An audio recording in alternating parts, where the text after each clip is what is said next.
A leitura e a aprovação da ata da reunião anterior. Os senhores senadores que aprovam queiram permanecer como se encontram. A ata está aprovada e será publicada no Diário do Senado Federal. Esta presidência deseja esclarecer preliminarmente que hoje retomaremos a alternância das reuniões ordinárias e extraordinárias, prática bastante empregada no ano 2013.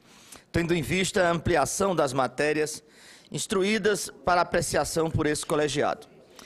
Este procedimento será adotado para que, no início dos trabalhos desta manhã, possamos, em caráter extraordinário, arguir o doutor Nefi Cordeiro, indicado para o cargo de ministro do Superior Tribunal de Justiça. Entre as proposições de maior expectativa e de maior repercussão popular, destaco exatamente os 4 primeiros itens, os que versam, respectivamente, sobre as dívidas contraídas pelos estados e pelos municípios com a União, o mandato de ministro do Supremo Tribunal Federal, o plebiscito sobre federalização da educação básica e os direitos de transmissão de quiosques, trailers, bancas, revistas e similares. Por fim, devo esclarecer que na pauta dos trabalhos também serão sabatinados os senhores Douglas Alencar Rodrigues, indicado para ministro do Tribunal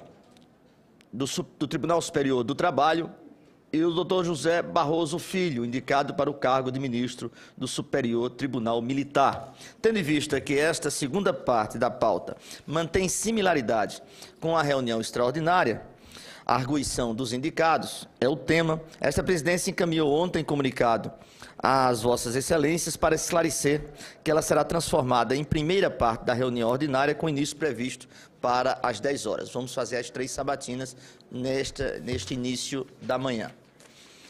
Registro com muita satisfação a presença da ministra Luciana Lócio, do Tribunal Superior Eleitoral, do doutor juiz Nino Oliveira Toldo, presidente da Associação dos Juízes Federais do Brasil, do advogado, jurista, amigo desta casa, Técio Lins e Silva.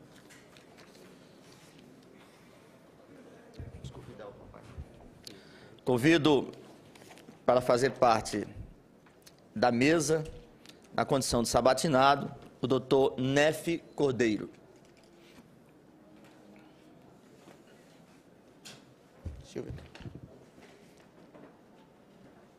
Pessoal paranaense Álvaro Dias, que conduza o conterrâneo a esta presidência. Pergunta se Silvia. Sim. Silvia, Silvia.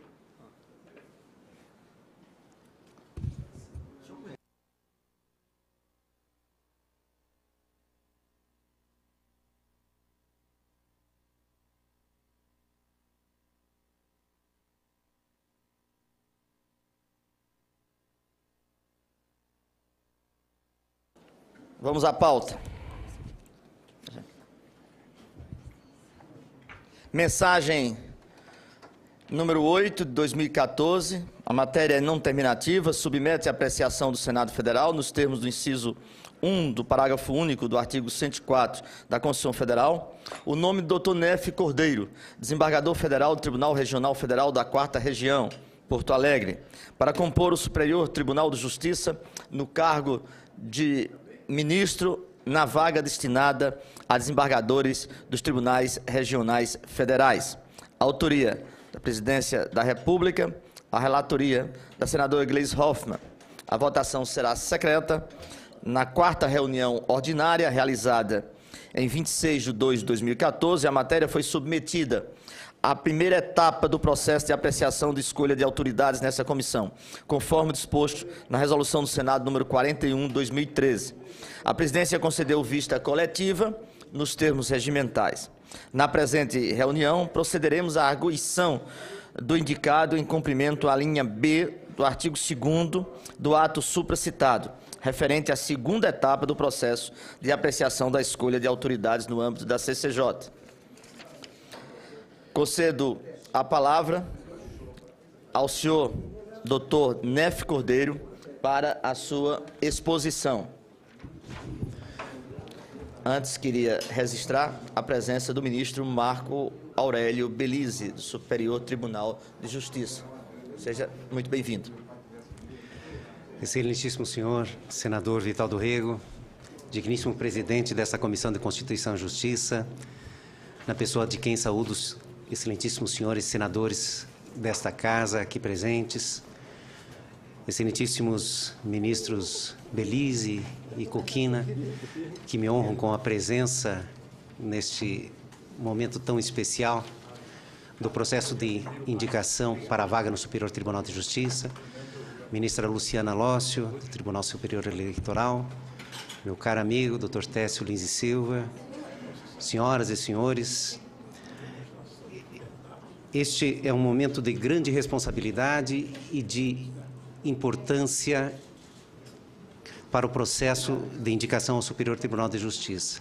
É um momento em que o candidato expõe suas ideias, expõe seus pensamentos, sua compreensão do direito, para que a população brasileira, através do Senado, possa compreender ser este candidato apto ou não a exercer o relevante cargo de um tribunal superior deste país, no meu caso, o Superior Tribunal de Justiça.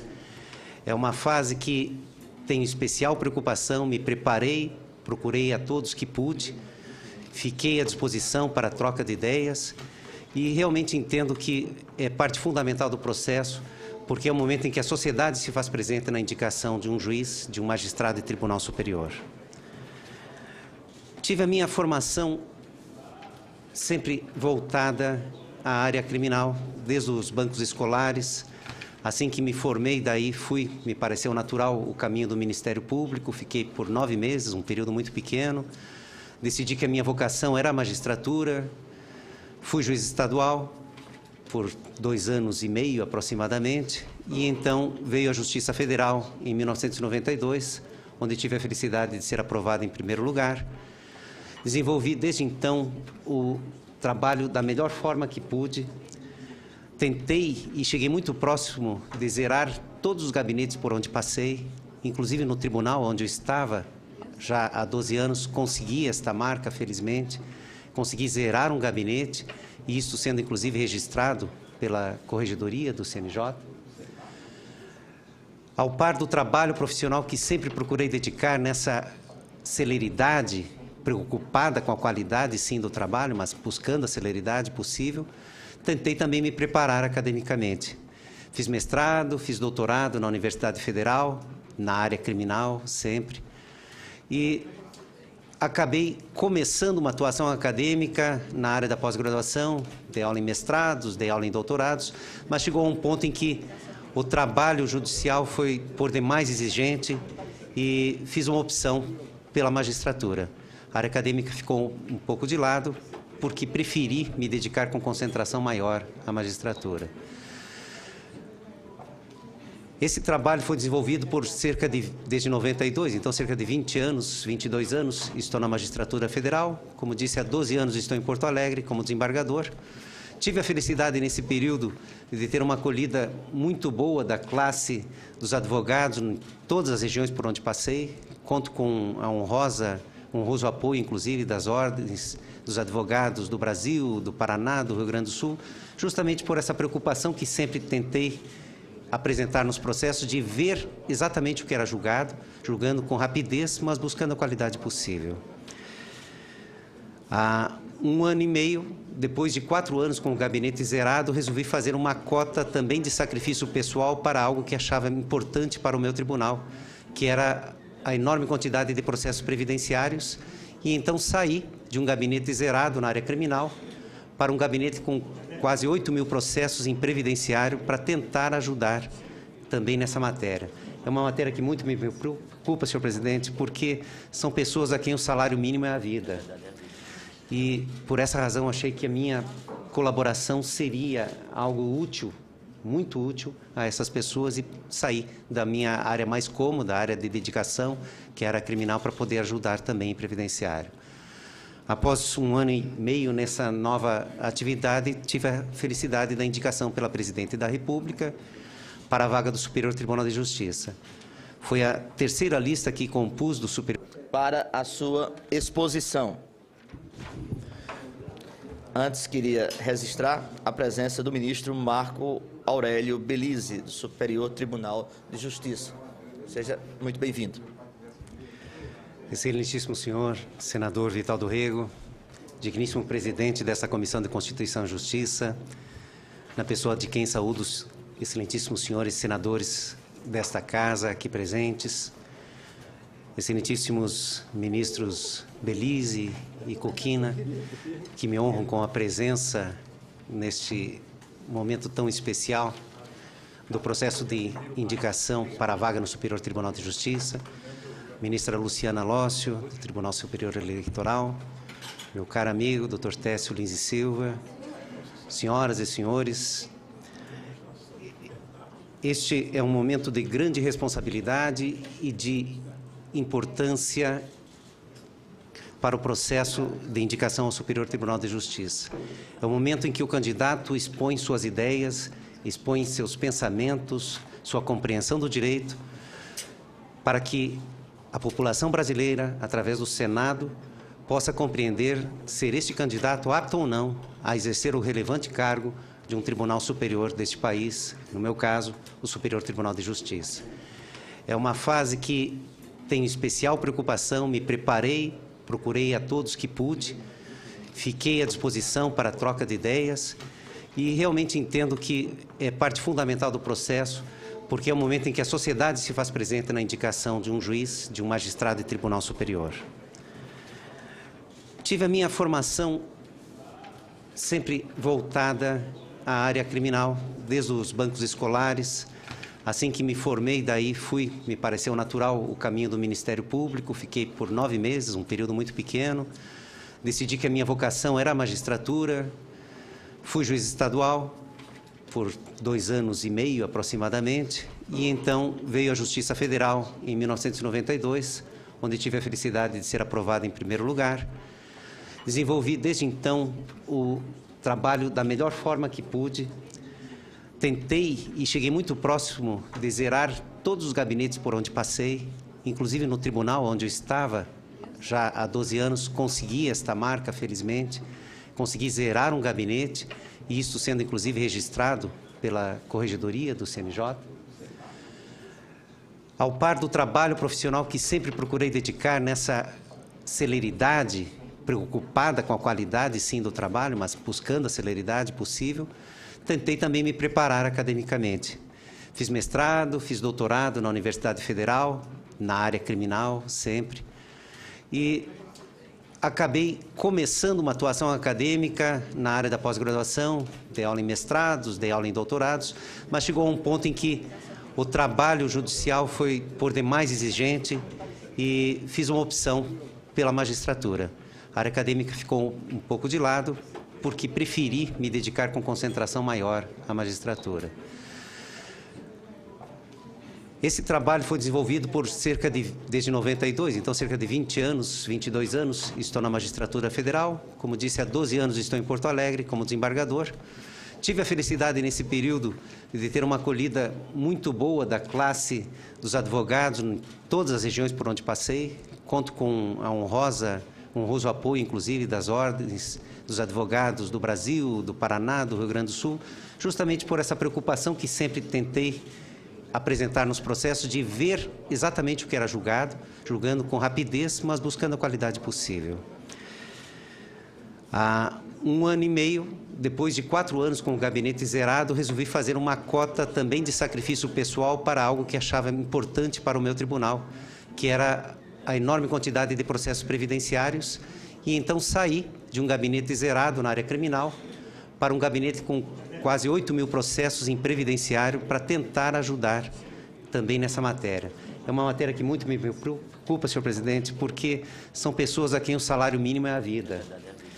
E, por essa razão, achei que a minha colaboração seria algo útil, muito útil a essas pessoas, e saí da minha área mais cômoda, a área de dedicação, que era criminal, para poder ajudar também em previdenciário. Após 1 ano e meio nessa nova atividade, tive a felicidade da indicação pela Presidente da República para a vaga do Superior Tribunal de Justiça. Foi a terceira lista que compus do Superior Tribunal de Justiça. Tive a felicidade de ser indicado em outras duas, sempre em primeiro escrutínio. Foi um tratamento de reconhecimento que eu não tenho como agradecer aos ministros. E, felizmente, nesta vez eu tive a felicidade de ter a indicação, motivo pelo qual agora venho me deixar à disposição de Vossas Excelências para as perguntas da sabatina, não sem antes apenas fazer um comentário final da preocupação que todos temos e que, como juiz, tenho também, especialmente na área criminal, com os nossos principais temas de impasse, os nossos principais temas de conflito. Nossas prisões degradantes em grande quantidade de pessoas constituem um drama social e numa questão a ser pensada para que algo possa ser feito para que se possam reduzir a quantidade de presos ou que se possam pensar em alternativas como penas para que novas soluções sejam dadas como respostas criminais. A grande preocupação de qualquer magistrado é que nós tenhamos processos com solução eficiente, que se puna quem pratica crimes, mas que não se faça isso com violação a direitos fundamentais, com violação a garantias dos acusados. É neste confronto, nessa proporção de buscar a eficiência, mas sem abrir mão das garantias individuais, que caminha a jurisprudência, que caminham os juízes do Brasil, e é este confronto que me deparei por mais de 20 anos de atividade. Temos um processo muito formalizado, em que muitas vezes as nulidades acabam resolvendo os processos e não a solução de culpa ou inocência. Isso é um problema que também sempre enfrentamos. É preciso também buscar a gestão, e isso é responsabilidade nossa, dos juízes. Não é possível a cada vez imaginar-se sempre, embora isso, claro, deva ser considerado, mas não será sempre a resposta do mais do mesmo. Ou seja, não é só aumentando juízes, não é só aumentando servidores, aumentando varas, que se vai ter uma justiça melhor. Este é um caminho, mas a gestão é sempre fundamental. É preciso que os juízes, é preciso que os tribunais saibam gerir seus recursos, saibam gerir seus processos, suas tarefas, para que tenhamos uma justiça mais qualificada e mais célere. E, finalmente, uma ideia que eu acabei me apaixonando também nessa caminhada, embora criminalista, vejo o ministro Antônio Carlos presente, minha saudação, meus agradecimentos, do Superior Tribunal de Justiça. E uma preocupação que acabei tendo nessa caminhada, acabei desenvolvendo, é com a mediação, que vejo como uma das grandes soluções à justiça, a busca de solução dos conflitos antes mesmo do ingresso no judiciário ou mesmo já dentro do judiciário e, por que não, até mesmo após sentença condenatória em tribunais. Todas as medidas que sejam de empoderamento das partes, que devolvam para a sociedade o poder de decidir os seus conflitos, são úteis, fazem melhor justiça, porque a justiça que a própria parte faz é aquela que ela mais aceita, e é um dos caminhos que vejo como também passíveis de que se caminhe para uma melhor justiça. Buscando, como já tinha adiantado, tentar ser objetivo, fico agora à disposição de Vossas Excelências para as perguntas desta sabatina. É sempre muito... Agradeço, Tonef, pelas suas explicações anteriores e preliminares. É sempre muito prazeroso quando, pelo menos nesta presidência, ao longo desse último ano, nós tivemos a oportunidade de sabatinar mais de 35 indicações aos diversos conselhos e aos tribunais superiores do Brasil. E sempre indicações de caráter técnico, e o peso dessas indicações se dá pela presença de colegas, companheiros dos indicados. Isso mostra a qualidade, né, a responsabilidade com que o Poder Executivo trata desta matéria, quando tem à frente listas para fazer as suas escolhas. E nós sempre temos a alegria, nessas sabatinas, de reencontrar ministros que passaram por aqui, né, reencontrar companheiros do Poder Judiciário, autoridades, e quero citá-las, já citei, tenho o prazer de rever a ministra Luciana Lócio, citar o ministro Sérgio Cuquina, citar o nosso querido ministro Antônio Carlos Ferreira, todos os ministros, né, Superior Tribunal de Justiça, do Tribunal Superior Eleitoral, sejam todos muito bem-vindos. Agora, para o meu prazer paraibano e para o prazer do senador Cássio Cunha Lima, quero citar a presença do vereador Tovar Corrêa Lima, né, que é da nossa cidade de Campina Grande, chefe de gabinete da Prefeitura Municipal de Campina Grande. Vamos iniciar a lista de debatedores com a palavra pela ordem. A sua relatora tem precedência, depois o senador Álvaro Dias, depois o senador Antônio Carlos Rodrigues. Senador Cássio. Senhor presidente, senhores membros dessa comissão, senadores e senadoras, convidados aqui presentes, doutor Neff, para mim é uma alegria e um orgulho muito grande ter relatado o processo no qual Vossa Excelência foi indicado pela presidenta e está sendo analisado por essa comissão.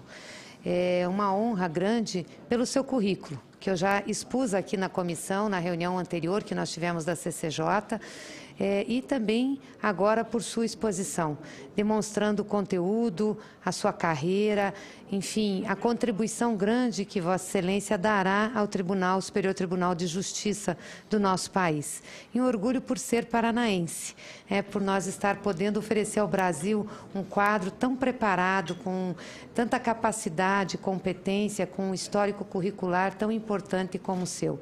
Fico muito feliz por sua indicação.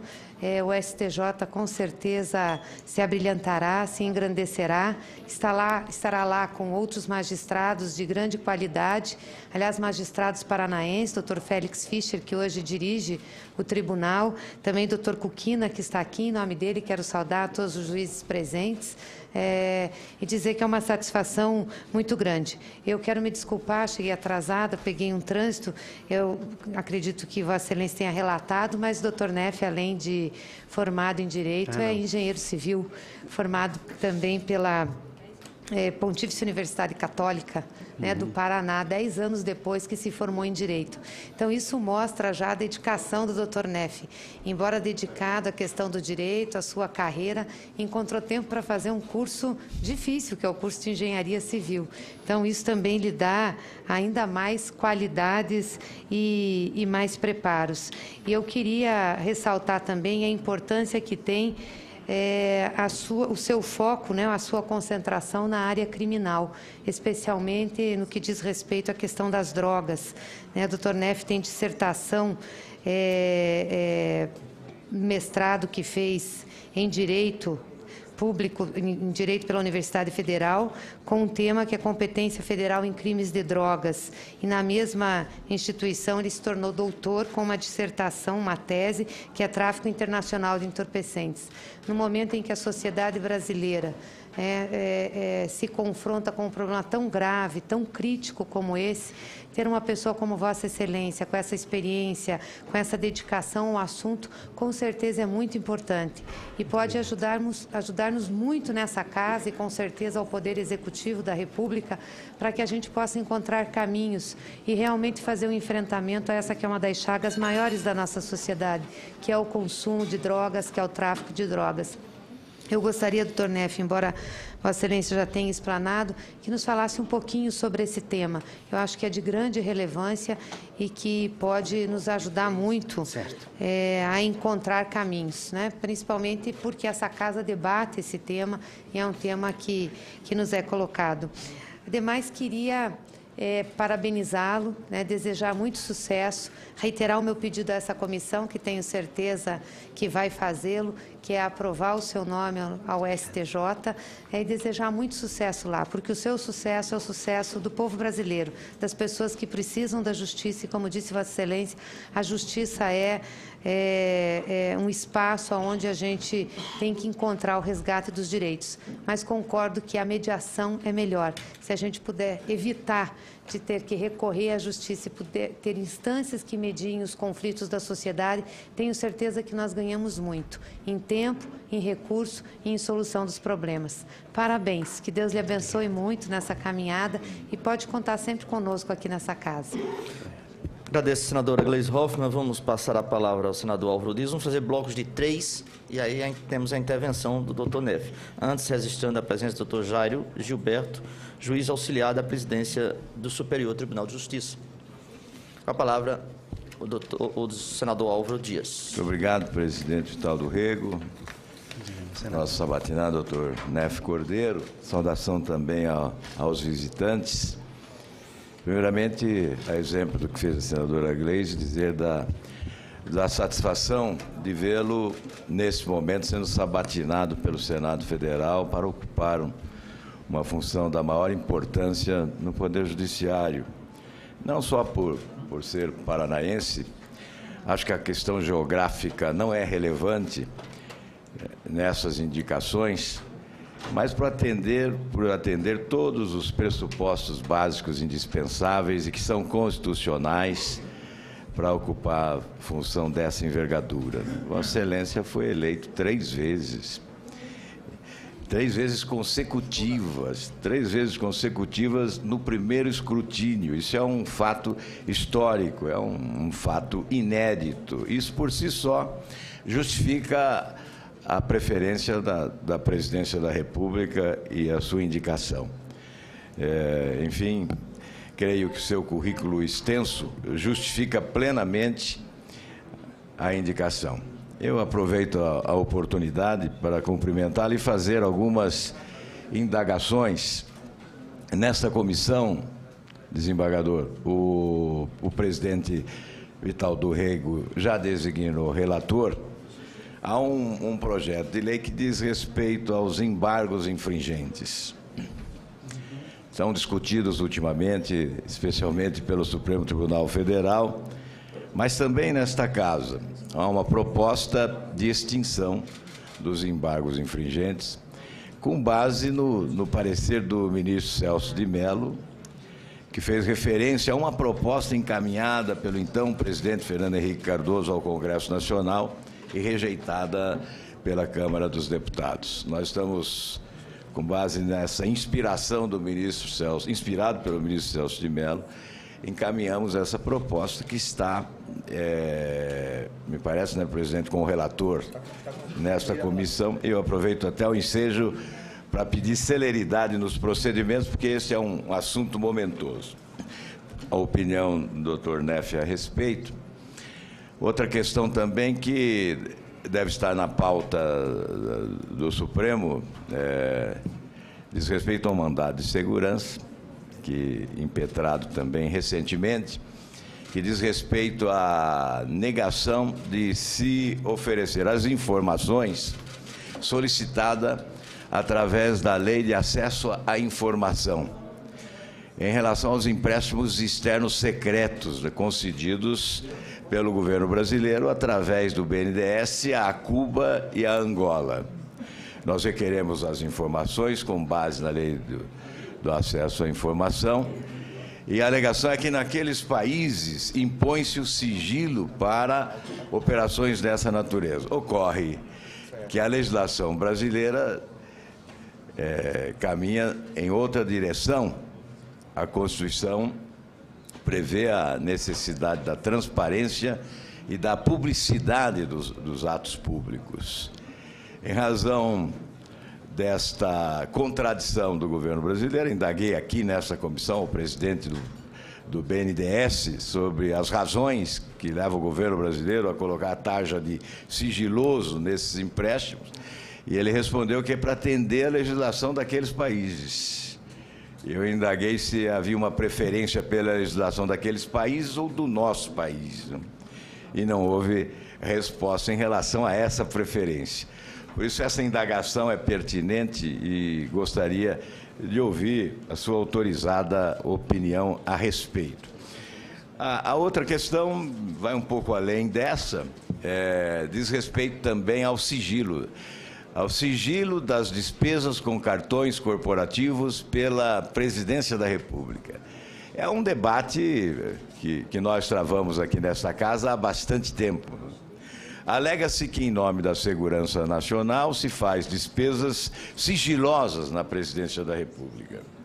E nós verificamos, consultando ex-presidentes, que não há nenhuma relação com segurança nacional. Essas despesas são despesas normais, que não atendem à necessidade de respeito aos princípios que nos ligam à segurança nacional. Enfim, são despesas com dinheiro público que deveriam ser do conhecimento público. Outra questão, para finalizar, presidente, embora, né, gostaríamos de perguntar tantas outras questões, mas no momento sendo sabatinado pelo Senado Federal para ocupar uma função da maior importância no Poder Judiciário. Não só por ser paranaense, acho que a questão geográfica não é relevante nessas indicações, mas por atender todos os pressupostos básicos indispensáveis e que são constitucionais para ocupar a função dessa envergadura. Vossa Excelência foi eleito 3 vezes consecutivas no primeiro escrutínio. Isso é um fato histórico, é um fato inédito. Isso por si só justifica a preferência da Presidência da República e a sua indicação. Enfim, creio que o seu currículo extenso justifica plenamente a indicação. Eu aproveito a oportunidade para cumprimentá-lo e fazer algumas indagações. Nessa comissão, desembargador, o presidente Vital do Rego já designou relator.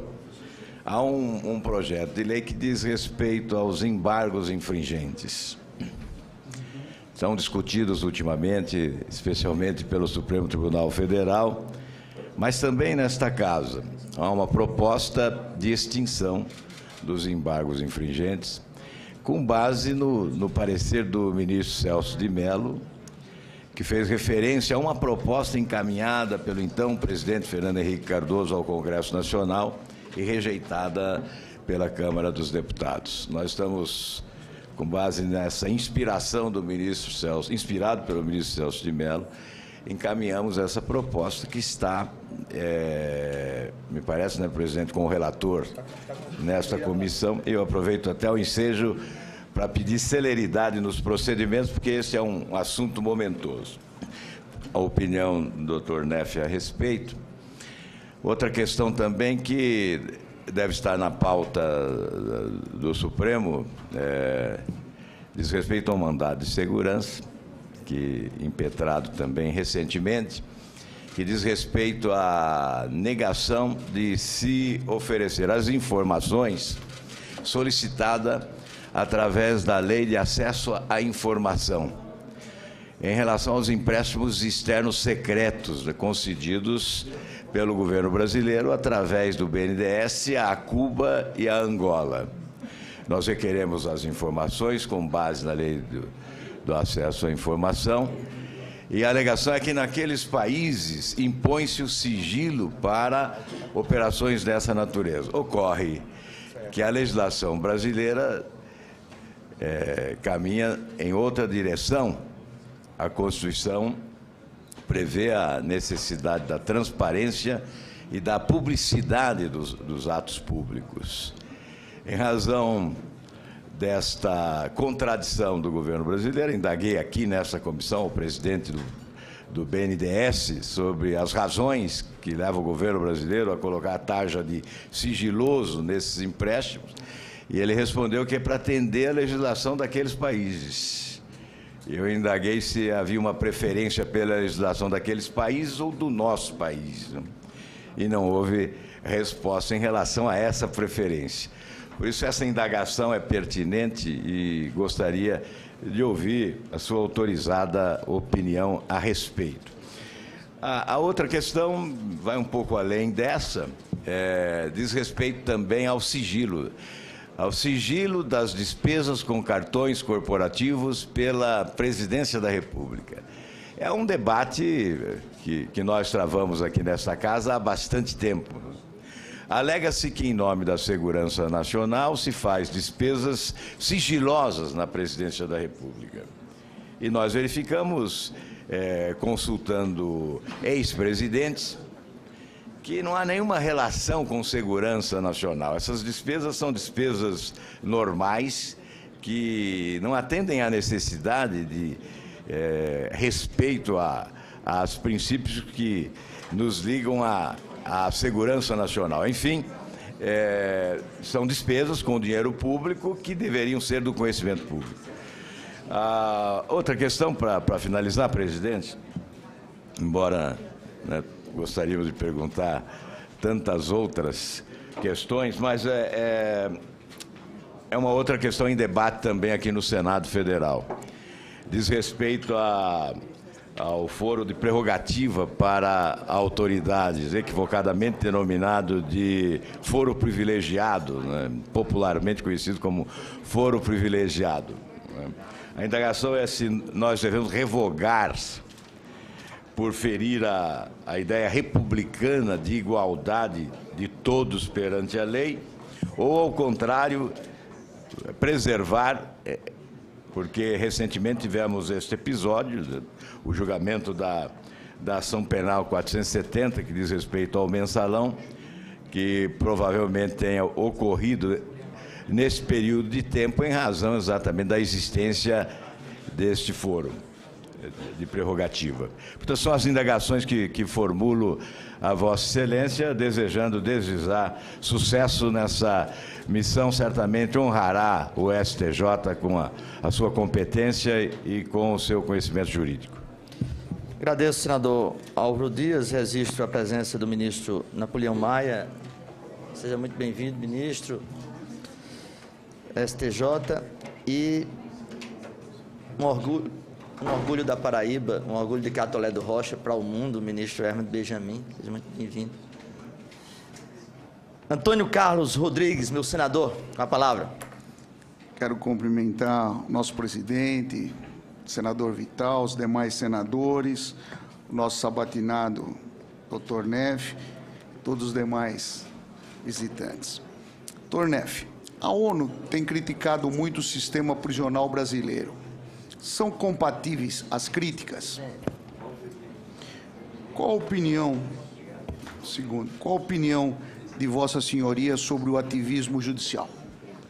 São minhas perguntas, presidente. Muito obrigado. Agradeço, senador Antônio Carlos Rodrigues. Vamos agora ao primeiro bloco de respostas às indagações. Depois, o senador Benedito pede inscrição. A palavra. Saúdo inicialmente, não havia ainda saudado os ministros Napoleão, ministro Hermes Benjamin. É uma honra, um prazer sempre revê-los. Neste momento especial, então, a importância da presença de Vossa Excelência muito me sensibiliza. Ministra Gleisi Hoffmann, meus agradecimentos públicos por sua acolhida, por seu apoio nessa caminhada. São quase 3 anos em que eu estou nesse caminho de, quem sabe, realizar um sonho de chegar ao Superior Tribunal de Justiça, não como algo pessoal, mas porque realmente acredito na justiça e acredito que possa vir a colaborar para uma justiça melhor. E nessa caminhada, seu apoio sempre esteve presente e foi fundamental. Meus agradecimentos.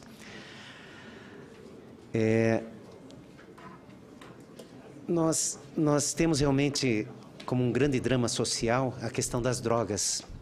É um drama que é criminal, é um drama que é social e é familiar. É um drama que temos constantemente à nossa volta e que precisamos lidar com 2 grandes problemas. O tráfico envolve muito dinheiro, envolve muito poder e isso fomenta uma espécie de criminalidade violenta que tenta, por vezes, até tomar o poder e que exige respostas gravíssimas por parte do Estado.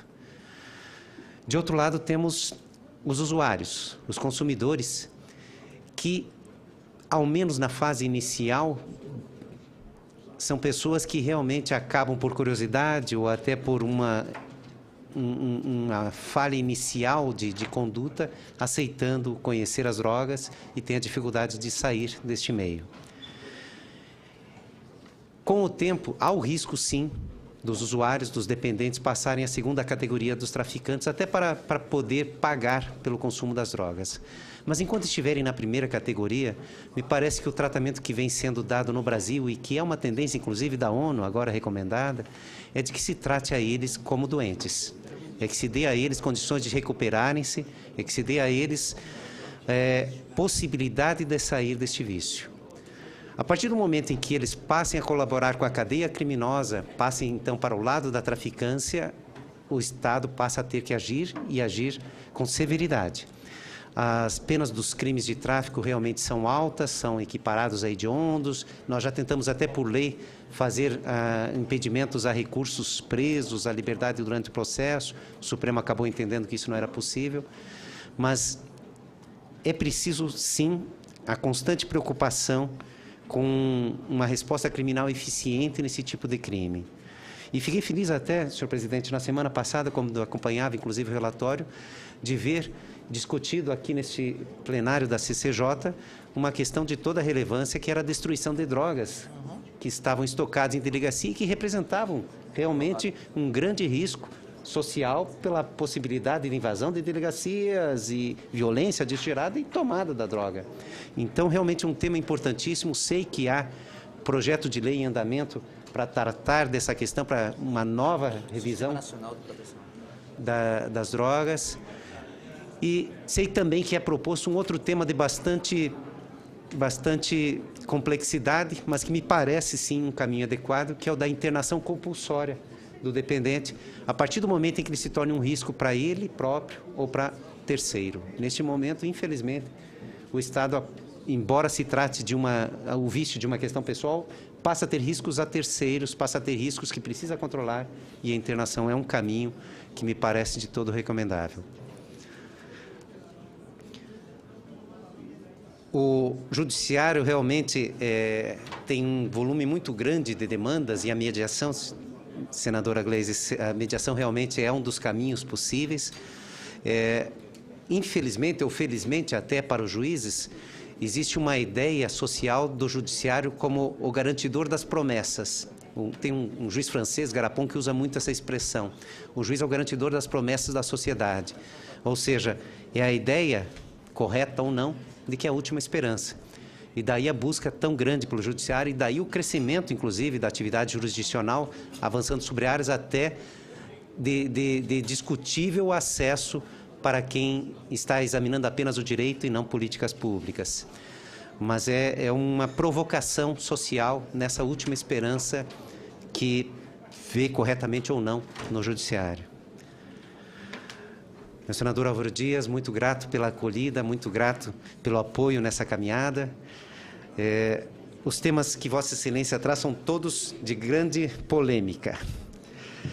Os embargos infringentes constituem-se num recurso criminal em favor do acusado, para decisões majoritárias. E nessa situação se dá uma chance a mais, já que a decisão não foi unânime, de que ele tenha essa mesma questão resolvida por um número maior de juízes. Então, abolir os embargos infringentes é diminuir uma chance de reexame da prova. A questão que Vossa Excelência traz, na verdade, até é mais ligada ao Supremo, em que temos daí a questão da existência desta previsão apenas no regimento interno do Supremo, e a discussão jurídica, não política, que essa Vossa Excelências agora irão enfrentar com propriedade e não irei interferir.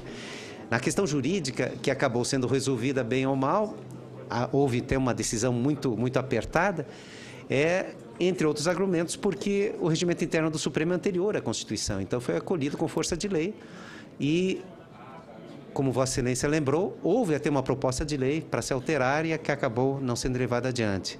Então, o projeto de lei que Vossa Excelência irão discutir é quanto à questão política, se vale a pena abrir mão de uma chance a mais para a defesa, se vale a pena abrir mão de uma revisão do julgamento de quem, especialmente no Supremo, tem como único julgamento aquela corte.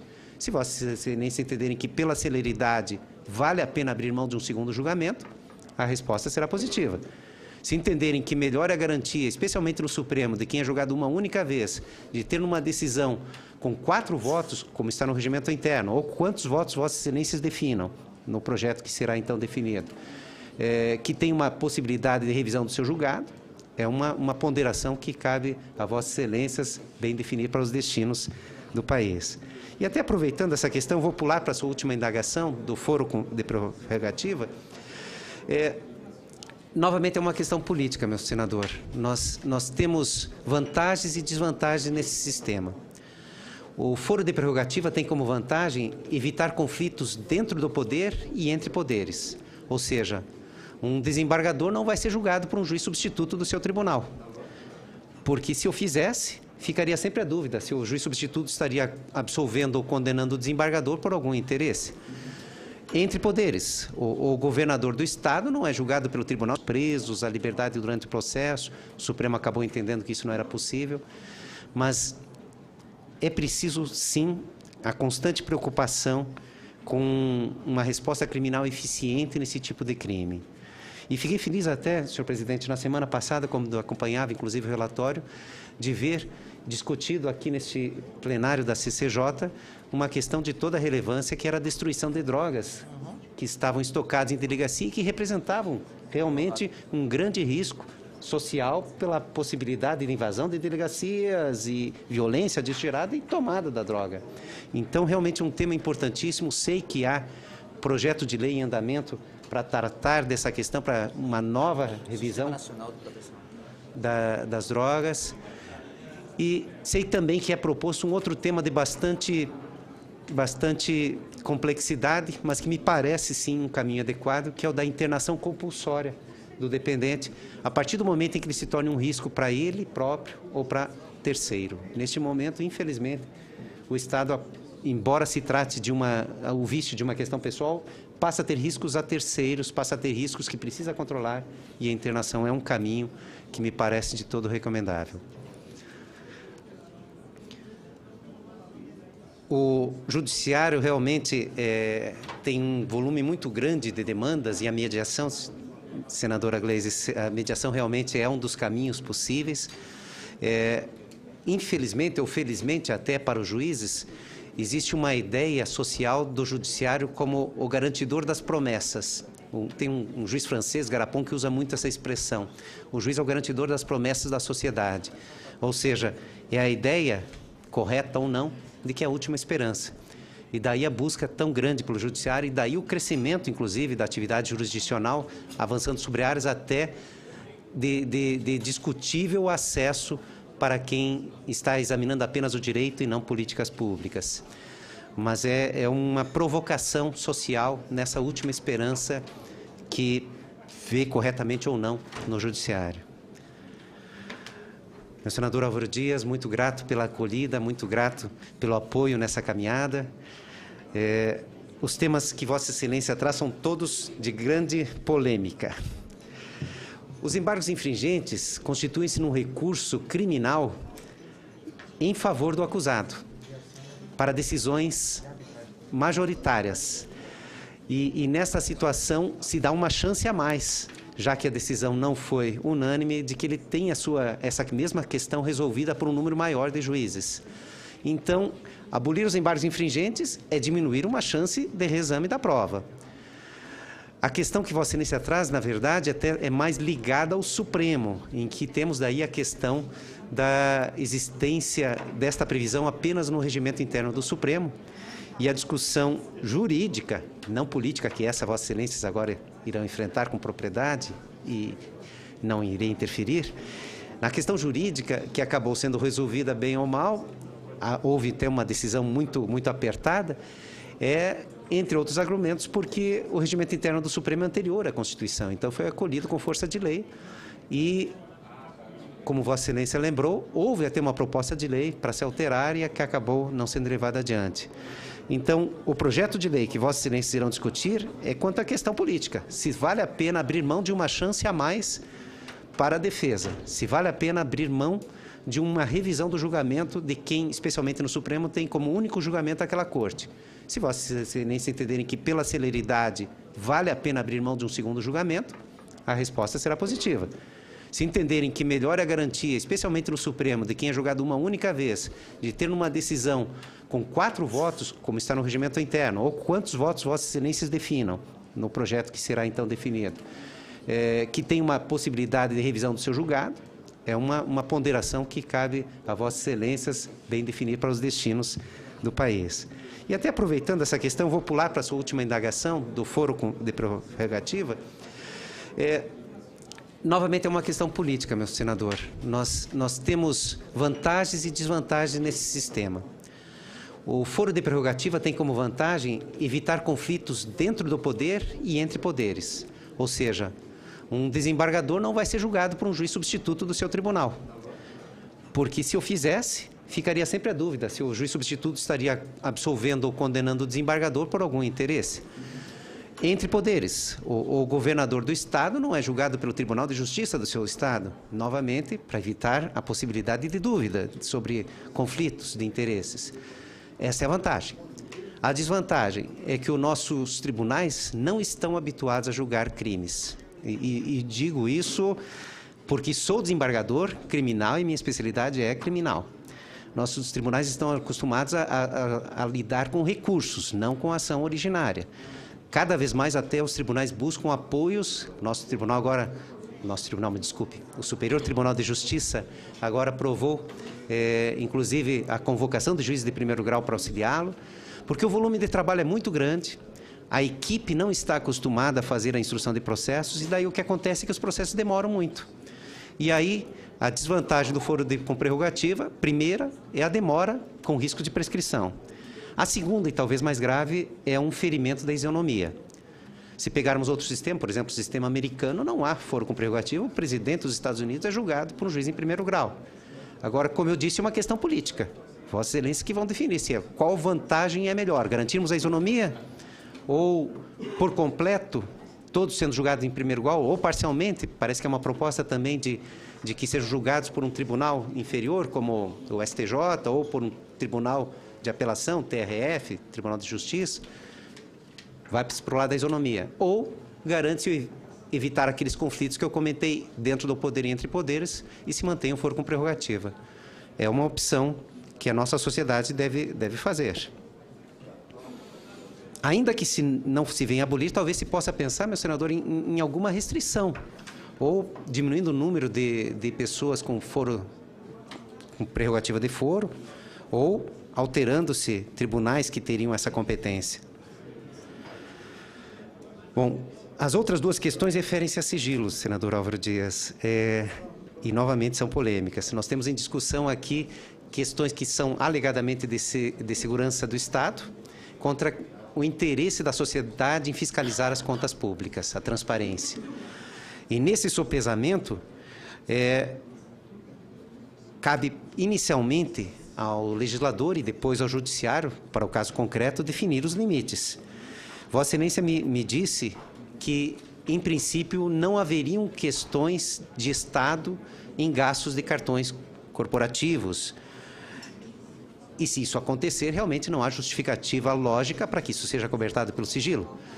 Agora, é claro que, provavelmente, quem esteja considerando que há questão de Estado vai alegar que existem esses gastos com questões que possam indicar o número de pessoas ou em gostos, questões que possam colocar em risco a segurança de autoridades.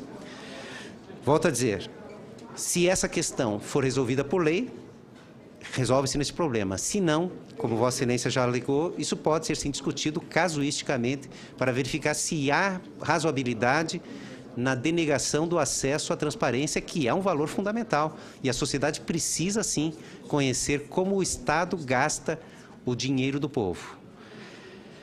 A mesma justificativa, a mesma argumentação se dá quanto aos empréstimos internacionais com sigilo. E Vossa Excelência, inclusive, abordou uma questão muito interessante, que provavelmente vai ser objeto de especial discussão no caso concreto, que é a vinculação no Brasil à legislação brasileira. Nós não podemos nos submeter comercialmente a condicionamentos de outros países para impedir a validade, o exercício de direitos no Brasil. Nesse ponto, eu concordo integralmente com Vossa Excelência. Meu senador Antônio Carlos Rodrigues, realmente o nosso sistema prisional é um drama, e até comentei na minha fala inicial rapidamente. Eu sou juiz criminal há mais de 20 anos, e o grande drama, talvez, do juiz criminal é saber que o que ele está fazendo, tenta fazer da melhor forma possível, faz porque é o correto, faz porque é a sua função, mas sabe que a cada condenação em que envia alguém à prisão, aquela pessoa passa a ter como menor das penas a privação da liberdade. A privação da liberdade, que deveria ser a única pena, acaba sendo talvez a menor num meio que é degradante, num meio que o torna como um animal, num meio que não lhe dá esperanças. Então, isso é um drama para quem atua na jurisdição criminal. É uma necessidade do juiz, é uma resposta criminal que está pela lei fixada, por isso outras respostas podem e devem ser pensadas, mas nesse sistema atual, realmente a privação da liberdade acaba sendo a menor das penas. Então, eu tenho que concordar. Como eu disse, eu já fui promotor, já fui juiz estadual. Na Justiça Federal, mais recentemente, passamos a ter presídios federais. Antes não havia um contato tão próximo, mas já naquela época em que eu era promotor e juiz estadual, ou mesmo como professor, eu sempre fiz questão como professor de levar os alunos aos estabelecimentos prisionais, porque eu não admitia que alguém saísse da faculdade e quisesse discutir direito penal sem nunca ter conhecido um presídio, sem nunca ter conhecido essa realidade. Então, mesmo quando já fora da jurisdição estadual, eu continuava tendo esse contato em visitas. É um drama do nosso país e um drama do mundo. Nós somos o 4º maior país com números absolutos de presos. Desse percentual, desse número de presos, talvez 50% ou 60% sejam de presos provisórios, ou seja, ainda presumidamente inocentes. E aí também é outro fator que mostra que algo está errado nesse sistema. Então, são questões que precisamos nos preocupar, seja em termos de lei, seja nós mesmos como juízes, no desenvolvimento dos processos, em prisões cautelares e medidas alternativas à prisão. Muito obrigado, senhores. Próximo bloco, os senadores Cássio, Benedito e Assi. Resiste à presença do ex-presidente da Comissão de Constituição e Justiça da Câmara, deputado federal Décio Lima. Parabéns pelo trabalho à frente da CCJ da Câmara dos Deputados. Senador Cássio Cunha Lima. Presidente Vital do Rego, senhora senadora, senhores senadores, doutor Neff Cordeiro, permito-me cumprimentar todas as autoridades que aqui se encontram, ministros do STJ, do Tribunal Superior Eleitoral, na pessoa do ministro Herman Benjamin, que orgulha e honra as melhores tradições paraibanas com o seu talento, seu brilhantismo, sua inteligência, correção e ética, e que engrandece essa sabatina, que tem por objetivo aprovar a indicação de Sua Excelência a presidente Dilma Rousseff, do Dr. Neff Cordeiro, para o Superior Tribunal de Justiça do nosso país. Antes da pergunta, e será uma pergunta muito objetiva, eu gostaria de fazer 2 rápidos comentários em torno de temas trazidos no primeiro bloco dos questionamentos. No que diz respeito, em primeiro lugar, a contratos e despesas secretas que o Poder Executivo tem usado de forma abusiva no nosso país, compreendendo e acreditando eu que na República não pode haver segredos. Na República não há espaço para segredos. E, portanto, qualquer caminho que seja trilhado pela via do sigilo fere a essência natural da República. Quanto ao tema do foro por prerrogativa, acredito eu, na minha modesta opinião, que não há como ter devidamente aspiado o privilégio do foro para crime comum. No máximo, quando muito, nos crimes específicos de responsabilidade. Tenho, inclusive, proposta nesse sentido, tramitando no Senado Federal. E, para cumprir a objetividade da participação, faço a pergunta, doutor Neff. Estamos nessa CCJ, no Senado, no Congresso, debatendo a redução da maioridade penal.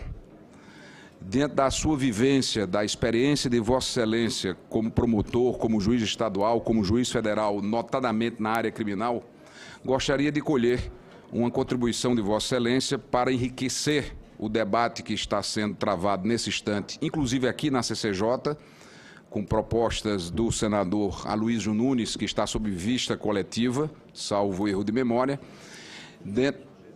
e via recurso para plenário, me corrige o senador Álvaro, com recurso para o plenário, diante de todo esse quadro assustador que o Brasil vive no tema da segurança pública. Ontem, o país estarrecido testemunhou pela televisão mais um conjunto de graves episódios ocorridos no Rio de Janeiro, acontecimentos que se espalham pelo país inteiro, de uma nação que se vê perplexa diante da quase incapacidade de resolver esta questão tão grave que tem como uma das principais causas a omissão do governo federal.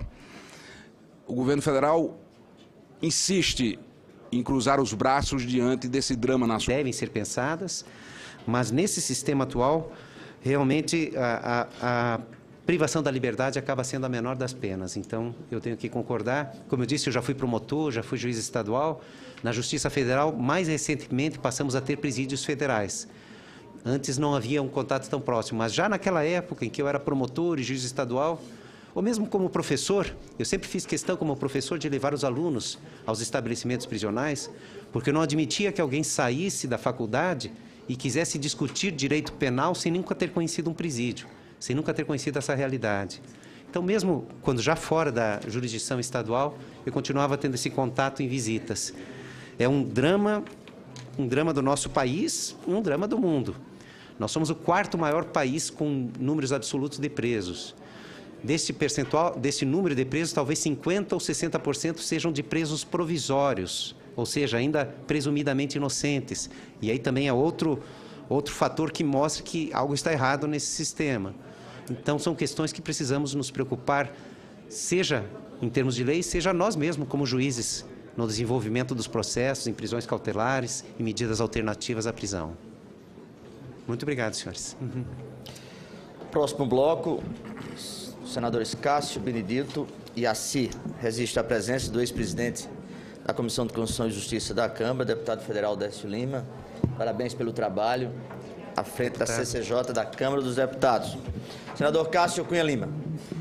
Presidente Vital do Rego, senhora senadora, senhores senadores, doutor Nefe Cordeiro, permito-me cumprimentar todas as autoridades que aqui se encontram, ministros do STJ, do Tribunal Superior Eleitoral, na pessoa do ministro Herman Benjamin, que orgulha e honra as melhores tradições paraibanas com o seu talento, seu brilhantismo, sua inteligência, correção e ética, e que engrandece essa sabatina, que tem por objetivo aprovar a indicação de Sua Excelência a presidente Dilma Rousseff, do Dr. Nefe Cordeiro para o Superior Tribunal de Justiça do nosso país.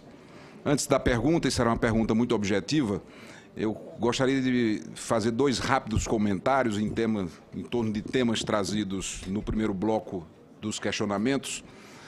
No que diz respeito, em primeiro lugar, a contratos e despesas secretas que o Poder Executivo tem usado de forma abusiva no nosso país, compreendendo e acreditando eu que na República não pode haver segredos.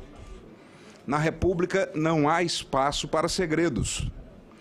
E, portanto, qualquer caminho que seja trilhado pela via do sigilo fere a essência natural da República. Quanto ao tema do foro por prerrogativa, acredito eu, na minha modesta opinião, que não há como ter devidamente aspiado o privilégio do foro para crime comum. No máximo, quando muito, nos crimes específicos de responsabilidade. Tenho, inclusive, proposta nesse sentido, tramitando no Senado Federal. E, para cumprir a objetividade da participação, faço a pergunta, doutor Nefe. Estamos nessa CCJ, no Senado, no Congresso, debatendo a redução da maioridade penal. Dentro da sua vivência, da experiência de Vossa Excelência como promotor, como juiz estadual, como juiz federal, notadamente na área criminal, gostaria de colher uma contribuição de Vossa Excelência para enriquecer o debate que está sendo travado nesse instante, inclusive aqui na CCJ, com propostas do senador Aloysio Nunes, que está sob vista coletiva, salvo erro de memória, e via recurso para o plenário, me corrige o senador Álvaro, com recurso para o plenário, diante de todo esse quadro assustador que o Brasil vive no tema da segurança pública. Ontem, o país estarrecido testemunhou pela televisão mais um conjunto de graves episódios ocorridos no Rio de Janeiro, acontecimentos que se espalham pelo país inteiro, de uma nação que se vê perplexa diante da quase incapacidade de resolver esta questão tão grave que tem como uma das principais causas a omissão do governo federal. O governo federal insiste em cruzar os braços diante desse drama nacional. Da totalidade dos recursos aplicados em segurança pública hoje, 87% desses recursos têm origem nos estados e municípios. A União, que por sua vez, que é quem mais arrecada, quem mais concentra recursos, investe apenas 13% na segurança do povo brasileiro. Portanto, gostaria de receber, e esta comissão também agradeceria, a contribuição de Vossa Excelência com o relato da experiência vivida na magistratura e a opinião específica sobre redução de maioridade penal. Muito obrigado. Senador Benedito de Lira. Senhor presidente, senhora senadora, senhores senadores, queria cumprimentar o futuro ministro Neff Cordeiro. Um prazer conhecê-lo, até porque eu recebi um ultimato e eu queria cumprimentar os demais ministros que compõem o Superior Tribunal de Justiça que aqui se encontram, na pessoa desse grande cearense, doutor Napoleão, ministro Napoleão. Ele, juntamente com meu conterrâneo Humberto Martins, me fizeram uma intimação para que eu pudesse fazer o encaminhamento à época, que era ministra do Gabinete Civil da Presidência da República, minha querida amiga Gleisi Hoffmann, considerando, inclusive, que se tratava de um magistrado que, pela segunda e terceira vez, entrou na lista para ocupar a mais alta cargo do Ministério, do Tribunal de Justiça, Superior Tribunal de Justiça do meu país. E, nesta oportunidade, eu, além de cumprimentá-lo pela sua indicação, estou muito feliz porque se trata de um ministro que vai para o Superior Tribunal de Justiça com uma bagagem considerável no que diz respeito ao direito penal. Nós vivemos, como disse o nobre senador Cássio Cunha Lima, nós estamos vivendo um momento de muita tensão no país. Eu sou oriundo de um estado pequeno do Nordeste, mas é um querido estado de Alagoas, tido pela imprensa nacional como o mais violento do país. Mas não é um privilégio de Alagoas.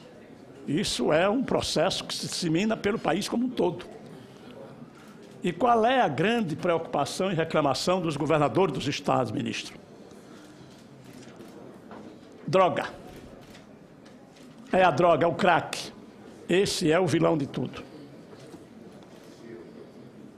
E, na verdade, fazer segurança pública hoje não pode ser mais privativo dos estados. A República é quem tem que cuidar também dessa parcela. E, infelizmente, nós temos visto as coisas acontecerem assim, num dia a dia que nos assusta. Uma outra coisa que, na verdade, ministro, nos preocupa muito, quando for instituído o Estatuto da Criança e do Adolescente, foi para proteger a criança e o adolescente. Este foi o sentido, o objetivo do diploma legal. Não para proteger o crime. E, infelizmente, os que cuidam do tráfico da droga têm utilizado as crianças e adolescentes como porta-voz da distribuição e até da criminalização. Então, era uma das perguntas também que eu gostaria de fazer a Vossa Excelência. Qual a sua opinião no que diz respeito à alteração do Estatuto da Criança e do Adolescente para que a menoridade possa ser alterada? 2. Eu ontem, e nós temos visto isso frequentemente, nos presídios, transferências de presos de altíssima periculosidade, principalmente traficantes, para presídio de segurança máxima. Mas com um determinado prazo, 30 dias, 60 dias, para que ele vá para lá fazer uma quarentena. Qual é a opinião de Vossa Excelência no que diz respeito à permanência desse povo, desses grandes traficantes que são responsáveis pela disseminação do crime e da distribuição de droga no país como um todo? Que ele... vem a história, mas aí mexeu com os direitos humanos. Muito bem. Direito humano para protegê-lo, para dar determinadas regalias a ele. E ele continuar criando o inferno para o país e para a sociedade. Porque só sabe o que é a droga, infelizmente e tristemente, quem tem uma pessoa da família viciada na droga. Que é uma coisa terrível, tenebrosa. Eu acho que o cara que usa do comércio da droga para estender o flagelo na sociedade, ele não deveria ter a menor ou a mínima regalia, absolutamente de nada. 2. Aliás, um outro item. Nós temos um contingente considerável de militares das 3 Forças Armadas. Das Forças Armadas. Que poderia dar uma ajuda considerável na manutenção da segurança da sociedade brasileira. O que acha o ministro de também ser extensivo a estes a segurança nacional? Que não é a segurança nacional em época de guerra. Porque o nosso país é um país pacato, um país do amor, do carnaval, do futebol. Não pensa em guerra. Não tem conflito com nenhuma das fronteiras, nos países fronteiriços. Então, ministro, estas as nossas ponderações preocupa-nos aqui no Senado Federal exatamente esses temas e, em sendo Vossa Excelência especialista na área do direito penal, tenho certeza absoluta que irá dar grande contribuição no que diz respeito aos temas que nós estamos tratando aqui. Eu queria, finalmente, cumprimentá-lo e desejar boa sorte e que Deus lhe proteja, que continue adquirindo mais sabedoria para distribuir exatamente justiça àqueles que precisam. Muito obrigado. Presidente Agradeço, senador Benedilha. Com a palavra, pela ordem, senador Cássio. Pela ordem. Ao término da minha intervenção, recebi o exemplar, para ilustrar o que foi dito, da edição de hoje do Correio Brasiliense. Manchete de primeira página: matou, filmou, postou na internet e deve ficar impune. O adolescente, confesso, fulano, completou 18 anos, 2 dias depois de atirar na cabeça da adolescente 14. Frio, exibicionista e certo da impunidade, ele filmou a execução, mostrou para amigos e colocou em rede social. Caso reabre discussão sobre a violência contra a mulher, a redução da maioridade penal e a cultura da superexposição na web. Manchete primeira página hoje do jornal Correio Brasiliense, o que se repete todos os dias, Brasil afora. A manchete de ontem também traz um caso semelhante do Correio Brasiliense. O recurso já está pronto? O recurso já está pronto? Me permite, senhor presidente. Só que esclarecendo o nosso sabatinado, doutor Neff Cordeiro, quero até me pedir desculpa, o meu calendário estava errado, eu achava que era às 10, mas tenho suficientes informações sobre o doutor Neff para poder manifestar. Mas o presidente está se referindo a uma proposta de emenda à Constituição de minha autoria, que mantém a regra geral da maioridade penal, da imputabilidade, aos 18 anos. Essa é a regra geral. Mas permite uma exceção. Ontem, e nós temos visto isso frequentemente, nos presídios, transferências de presos de altíssima periculosidade, principalmente traficantes, para presídio de segurança máxima. Mas com um determinado prazo, 30 dias, 60 dias, para que ele vá para lá fazer uma quarentena. Qual é a opinião de Vossa Excelência no que diz respeito à permanência desse povo, desses grandes traficantes que são responsáveis pela disseminação do crime e da distribuição de droga no país como um todo? Que ele... vem a história, mas aí mexeu com os direitos humanos. Muito bem. Direito humano para protegê-lo, para dar determinadas regalias a ele. E ele continuar criando um inferno para o país e para a sociedade. Porque só sabe o que é a droga, infelizmente e tristemente, quem tem uma pessoa da família viciada na droga. Que é uma coisa terrível, tenebrosa. Eu acho que o cara que usa do comércio da droga para estender o flagelo na sociedade, ele não deveria ter a menor ou a mínima regalia, absolutamente de nada. 2. Aliás, um outro item. Nós temos um contingente considerável de militares das 3 Forças Armadas.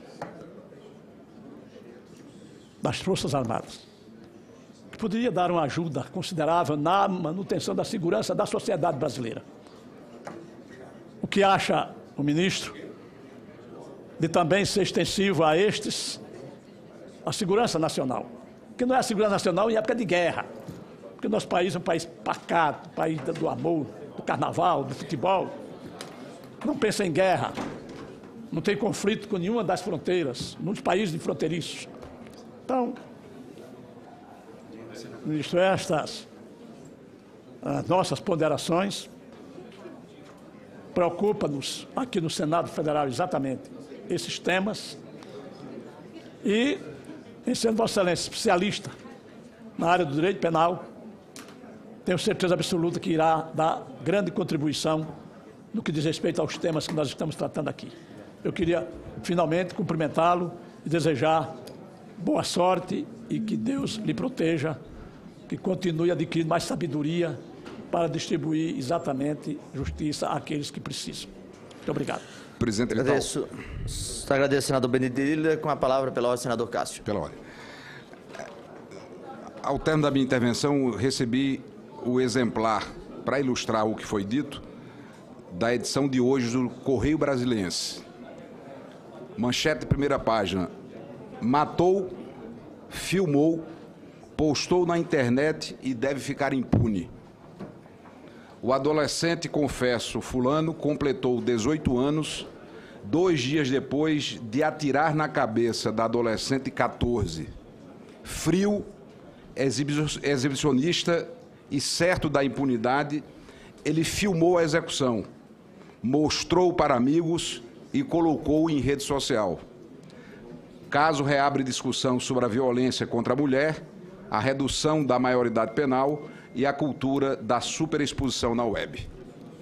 Manchete primeira página hoje do jornal Correio Brasiliense, o que se repete todos os dias, Brasil afora. A manchete de ontem também traz um caso semelhante do Correio Brasiliense.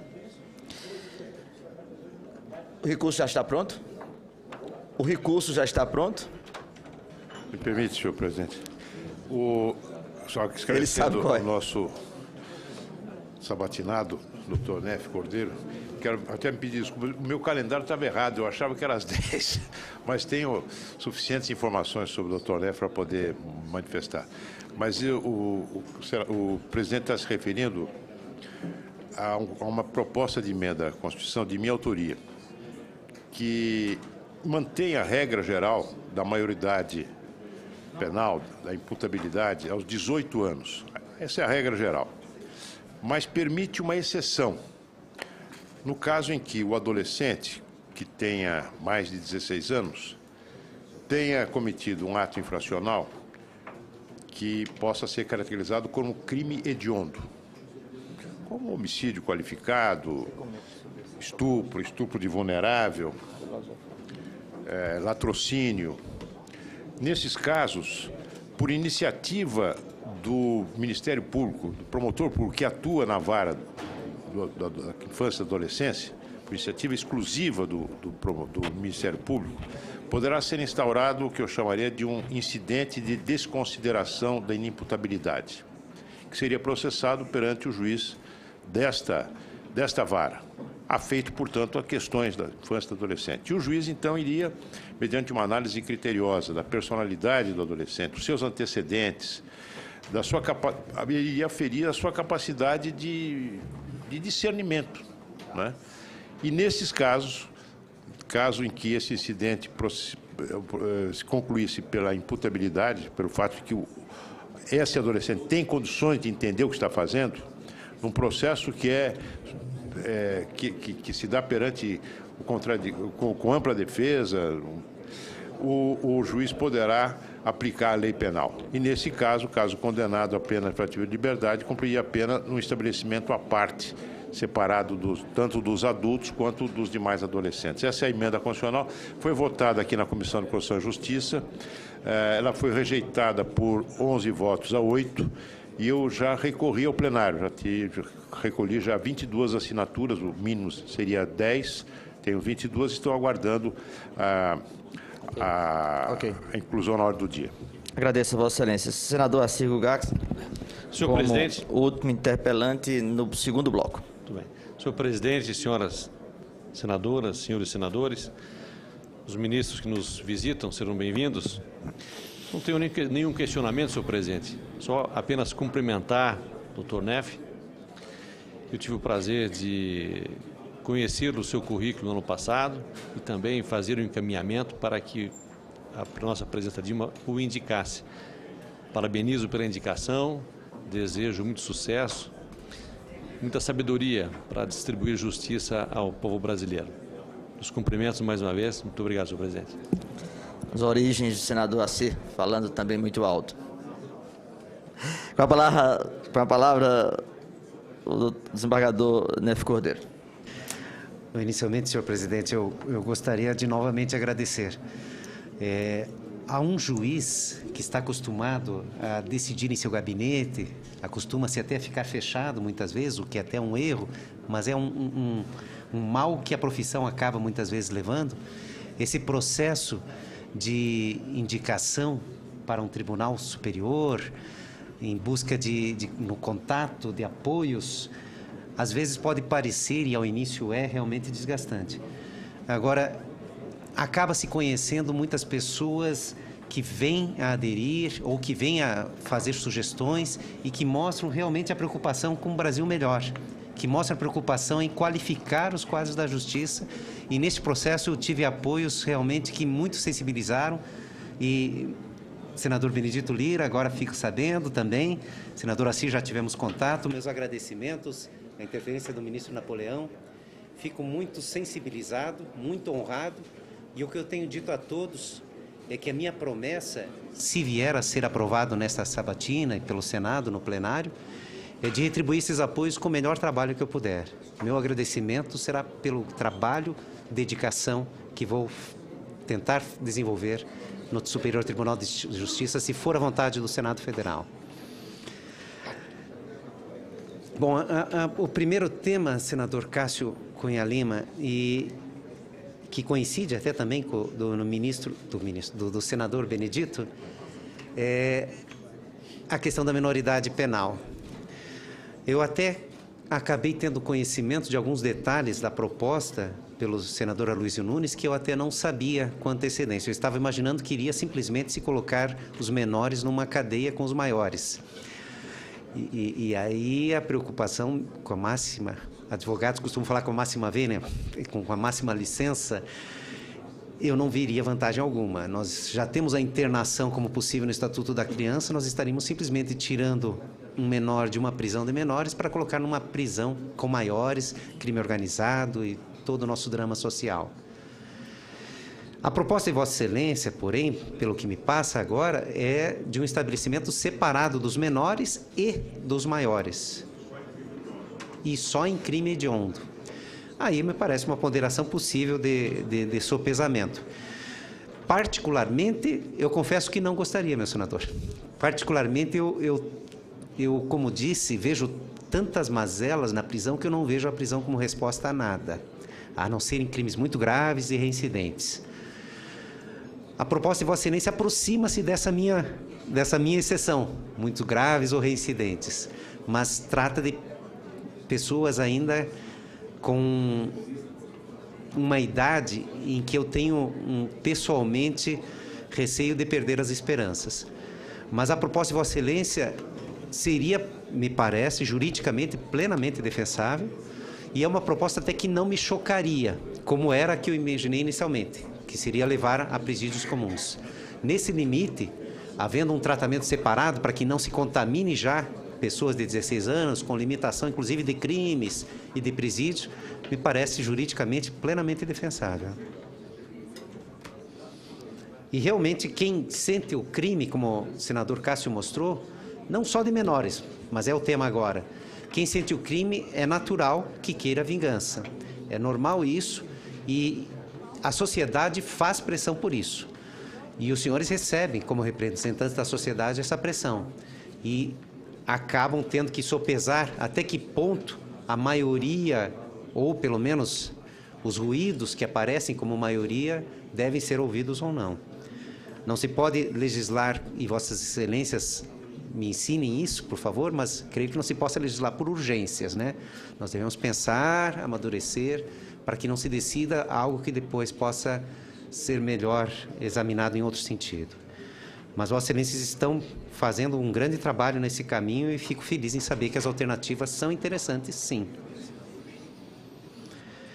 A questão dos presídios, e eu imagino, senador Benedito Lira, que Vossa Excelência esteja referindo justamente aos presídios federais, para onde são levados os presos que geram algum problema de segurança em seus presídios locais. Eles têm, pela lei, previsto esse limite. Agora, Vossa Excelência tem razão. Nós vivemos uma realidade em que é preciso alterar-se esse fundamento legal, porque líderes criminosos, líderes de grupos organizados criminais, não vão ter, em curto de período de tempo, afastado a sua liderança, a sua periculosidade. E, ao retornarem aos presídios de origem, vão voltar a manter todo o contato que já tinham antes. Na verdade, presídio federal, Vossas Excelências sabem, não é uma garantia de isolamento. Nós tivemos casos de presídios federais, infelizmente, em que réus que não deveriam, condenados que não deveriam ter contato com pessoas de fora, tiveram, seja por corrupção, seja por violação do sistema, mas pelo menos são presídios com uma garantia de segurança muito maior. E eu concordo com Vossa Excelência, tem que ser pensado, mas por lei, a alteração desse limite de tempo. E quanto à questão dos militares na segurança pública, é uma questão novamente agora de Constituição.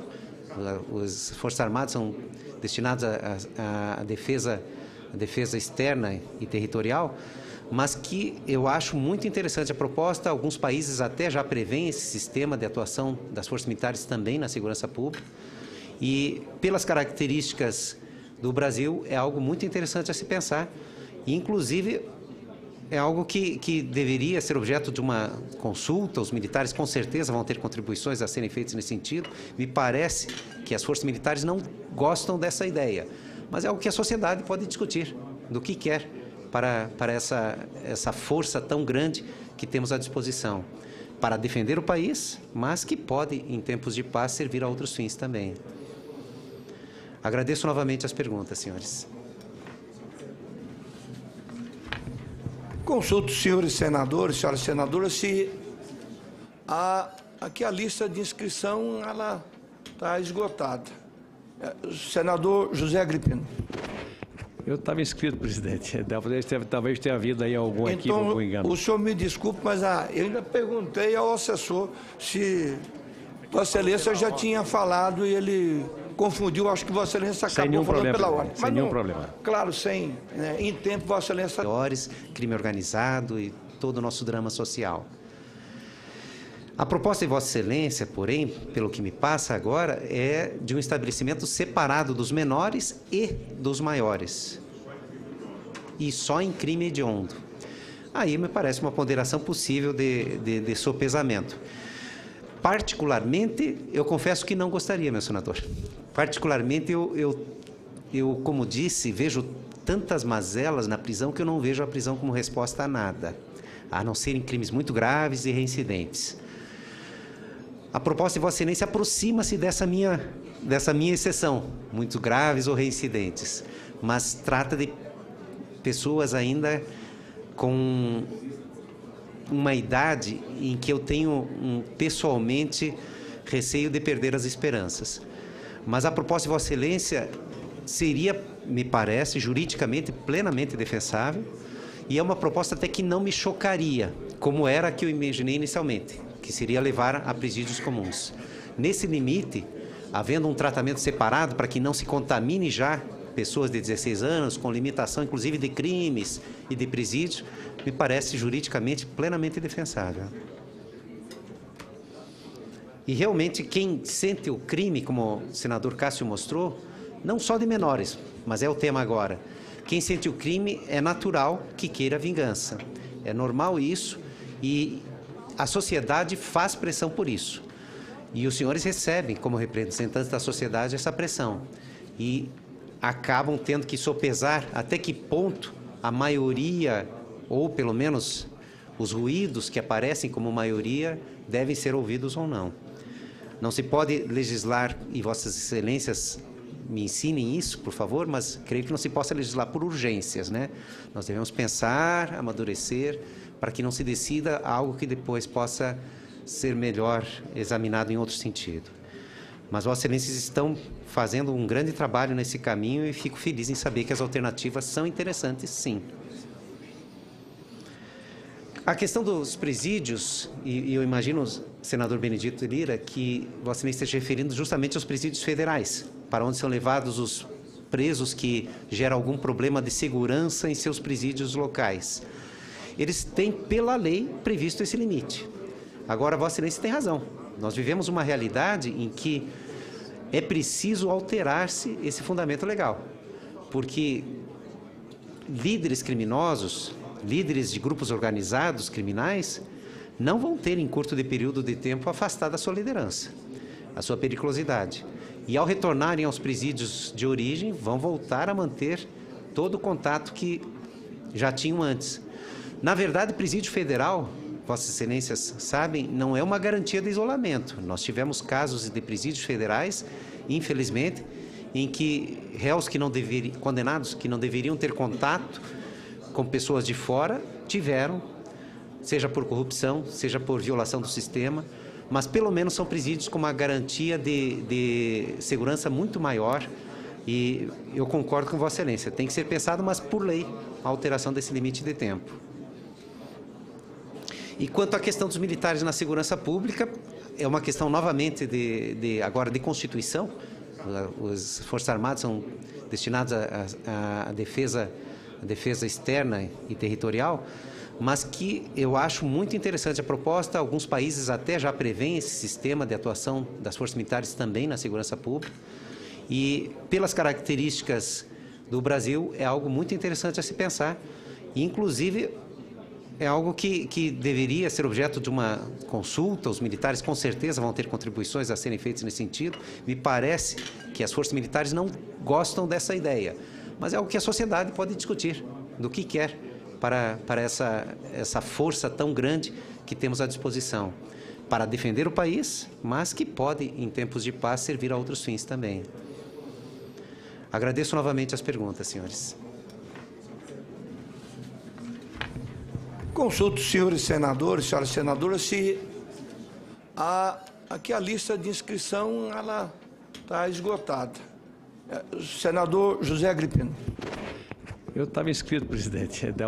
Talvez tenha havido aí algum equívoco, algum engano. O senhor me desculpe, mas eu ainda perguntei ao assessor se Vossa Excelência já tinha falado e ele confundiu. Acho que Vossa Excelência acabou falando pela ordem. Sem nenhum problema. Claro, em tempo, Vossa Excelência tem a palavra. Doutor Nery Cordeiro, eu queria, primeiro de tudo, fazer aqui uma consideração, porque o senhor nunca veio a Claro, a Sabatina, porque o senhor vem do TRF, da região onde o seu estado do Paraná se inclui, e está sendo sabatinado para o honroso cargo de ministro do STJ. Nessa comissão nós já sabatinamos muitos ministros, muitos candidatos a ministro, e alguns são sabatinados, se saem muito bem, mas na plateia estão senadores ou assistentes.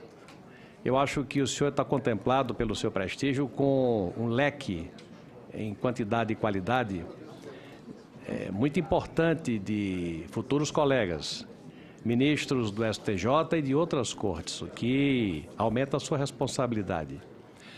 Na sua sabatina comparecem os 3 senadores do seu estado, independente de partido, para homenagear um talento que eles reconhecem paranaense, membros da corte para a qual o senhor se pretende se habilitar, vem à sua sabatina, e eu quero que o senhor compreenda que esse, claro que é um momento importante, é um momento muito prestigiado. E assim sendo, e entendendo a origem profissional, tendo vindo como desembargador federal de uma corte, mas tendo como bagagem jurídica a origem criminal, talvez seja uma oportunidade boa para a gente abordar uma questão que incomoda muito o Brasil e os brasileiros, que é a questão da extradição, que envolve acordos internacionais, claro. O caso Cacciola, o caso Cesare Battisti, em sentido contrário, e mais recentemente o caso Pisolato, são casos que incomodam muito o Brasil, criam desconforto, porque são figuras importantes no campo político, no campo financeiro, que espertamente se evadem, vão para um outro país, no caso, por coincidência, é sempre a Itália, mas é mera coincidência.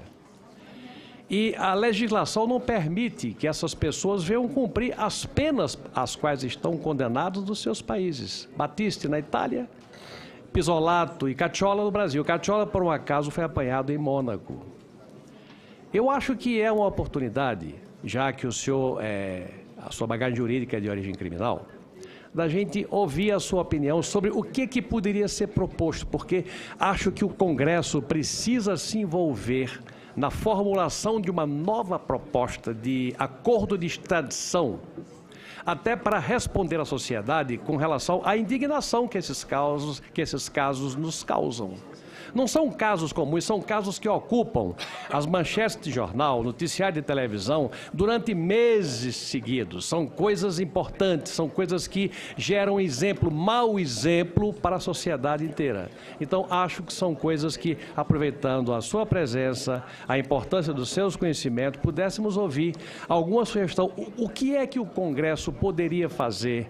O que é que o STJ poderia sugerir? O que é que as autoridades no meio jurídico do Brasil poderiam sugerir no sentido de melhorar os acordos de extradição para que pessoas condenadas, claramente culpadas, viessem a cumprir as suas penas nos seus países de origem? É a pergunta que faço a Vossa Senhoria, com os meus cumprimentos antecipados pela indicação, que entendo a indicação de qualidade para o STJ. Agradecemos, senador. Registramos a presença do general Raimundo Nonato de Cerqueira Filho, presidente do Superior Tribunal Militar. Seja bem-vindo. Como também a desembargadora federal Maria do Carmo Cardoso, Tribunal Regional Federal da Primeira Região. do presidente da Associação dos Magistrados Brasileiros, nosso querido amigo João Ricardo, doutor João Ricardo dos Santos Costa. Com a palavra, senador Roberto Requião. Desembargador Neff, depois da sabatina de Vossa Excelência, onde eu pressinto que será aprovada a unanimidade, nós temos uma sessão da Comissão de Constituição e Justiça, onde o segundo item da pauta é um projeto de emenda constitucional de minha autoria, que redigi, inclusive, com a participação de alguns ministros do Supremo Tribunal Federal.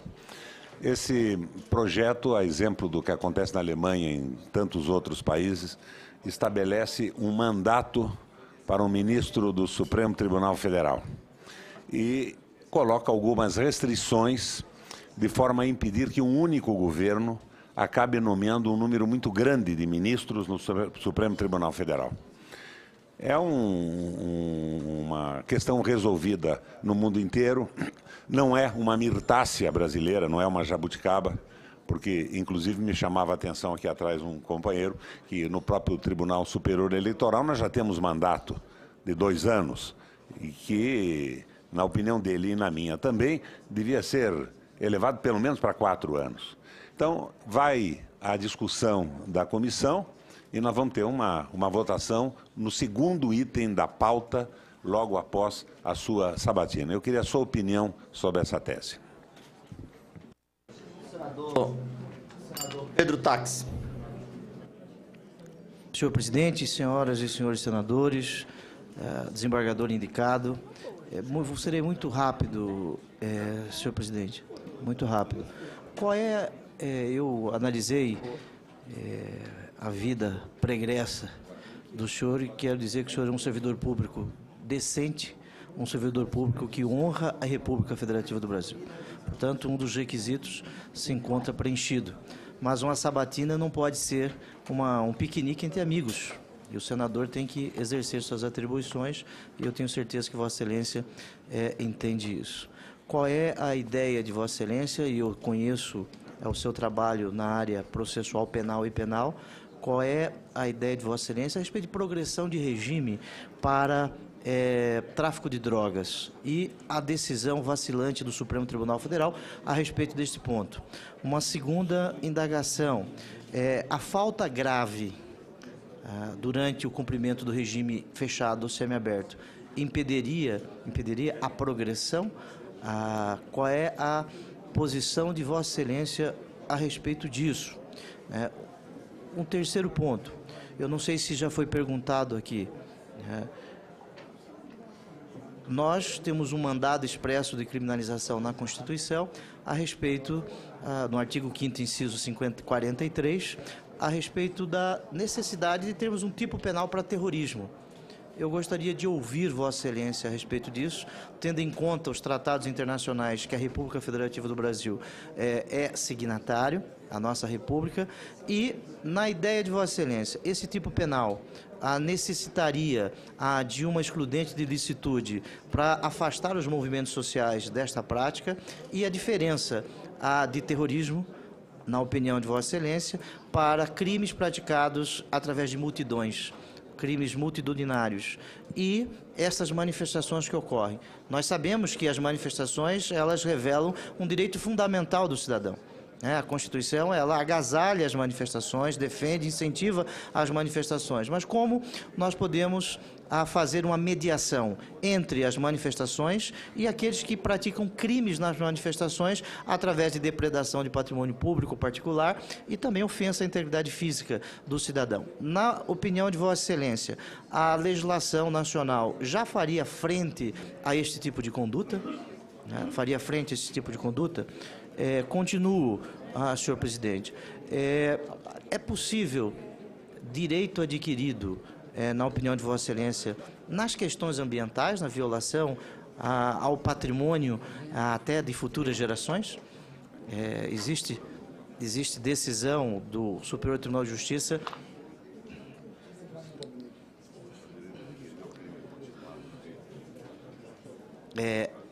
a respeito disso. Me permita, senhor presidente, ainda, só um minutinho.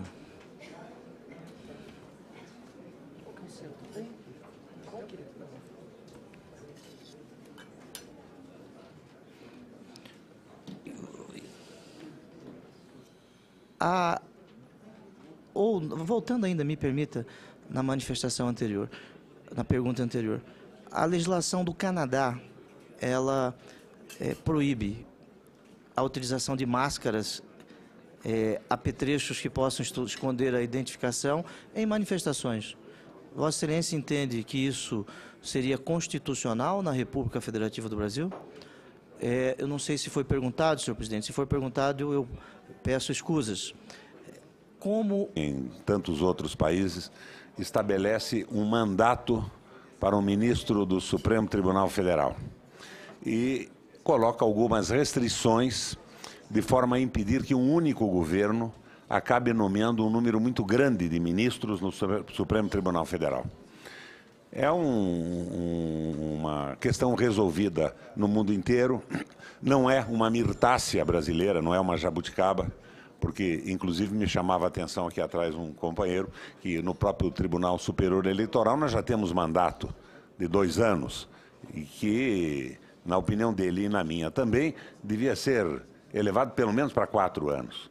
Então, vai a discussão da comissão e nós vamos ter uma votação no segundo item da pauta, logo após a sua sabatina. Eu queria a sua opinião sobre essa tese. Senador Pedro Táxi. Senhor presidente, senhoras e senhores senadores, desembargador indicado, serei muito rápido, senhor presidente, muito rápido. Eu analisei a vida pregressa do senhor e quero dizer que o senhor é um servidor público decente, um servidor público que honra a República Federativa do Brasil. Portanto, um dos requisitos se encontra preenchido. Mas uma sabatina não pode ser um piquenique entre amigos. E o senador tem que exercer suas atribuições e eu tenho certeza que Vossa Excelência entende isso. Qual é a ideia de Vossa Excelência? E eu conheço o seu trabalho na área processual penal e penal. Qual é a ideia de Vossa Excelência a respeito de progressão de regime para tráfico de drogas e a decisão vacilante do Supremo Tribunal Federal a respeito deste ponto? Uma segunda indagação, a falta grave durante o cumprimento do regime fechado ou semiaberto impediria a progressão? Qual é a posição de Vossa Excelência a respeito disso? Um terceiro ponto, eu não sei se já foi perguntado aqui, nós temos um mandado expresso de criminalização na Constituição a respeito, no artigo 5º, inciso 43, a respeito da necessidade de termos um tipo penal para terrorismo. Eu gostaria de ouvir Vossa Excelência a respeito disso, tendo em conta os tratados internacionais que a República Federativa do Brasil é signatário, a nossa República, e, na ideia de Vossa Excelência, esse tipo penal necessitaria de uma excludente de licitude para afastar os movimentos sociais desta prática e a diferença de terrorismo, na opinião de Vossa Excelência, para crimes praticados através de multidões, crimes multitudinários e essas manifestações que ocorrem. Nós sabemos que as manifestações, elas revelam um direito fundamental do cidadão. A Constituição, ela agasalha as manifestações, defende, incentiva as manifestações. Mas como nós podemos fazer uma mediação entre as manifestações e aqueles que praticam crimes nas manifestações através de depredação de patrimônio público particular e também ofensa à integridade física do cidadão? Na opinião de Vossa Excelência, a legislação nacional já faria frente a este tipo de conduta? Faria frente a esse tipo de conduta? Continuo, senhor presidente. É possível direito adquirido, na opinião de Vossa Excelência, nas questões ambientais, na violação ao patrimônio até de futuras gerações? Existe decisão do Superior Tribunal de Justiça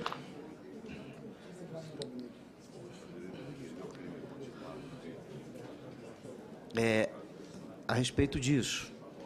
Me permita, senhor presidente, ainda, só um minutinho.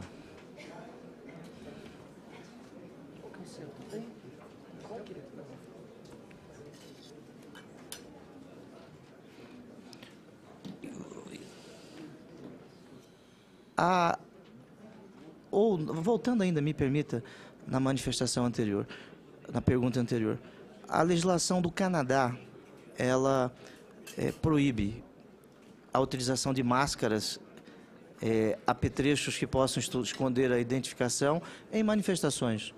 Vossa Excelência entende que isso seria constitucional na República Federativa do Brasil? Eu não sei se foi perguntado, senhor presidente. Se for perguntado, eu peço escusas. Como o Congresso Nacional pode apresentar proposta de emenda para criar tribunais regionais federais sem a participação do Superior Tribunal de Justiça? Isto não ofenderia o autogoverno dos tribunais? O autogoverno dos tribunais?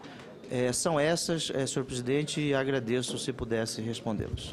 Agradeço, senador Taques. Senador Aloísio Nunes Ferreira encerra este último bloco para termos a última participação do Dr. Neff antes de iniciarmos o processo de votação. Senhor presidente, Dr. Neff Cordeiro, eu, quando era estudante de Direito, trabalhei como escrevente no Tribunal de Alçada de São Paulo. Havia um só tribunal, com uma seção civil e uma seção penal. Trabalhei na seção penal. E eu me lembro, quando chegava ao tribunal, uma apelação de réu preso, chegava já com uma fita vermelha nos autos e tinha prioridade no julgamento. Até hoje. Réu preso e tal. Até hoje é assim. Eu acho que pouca coisa mudou nessa organização burocrática da justiça, né? No meu tempo, fazia estágio no fórum, a diferença é que os telefones eram pretos, hoje são brancos, mas papel, enfim, a primeira instância é muito relegada pelos tribunais superiores, muito relegada, a última das preocupações. Mas, enfim, eu queria perguntar ao senhor que proposta o senhor faria ou sugeriria, em matéria de alteração legislativa, se esse for o caso, para abreviar o julgamento das ações penais, para fazer com que a lei penal seja efetivamente cumprida. Eu tenho notícia de que sentenças de pronúncia são contestadas por recursos sucessivos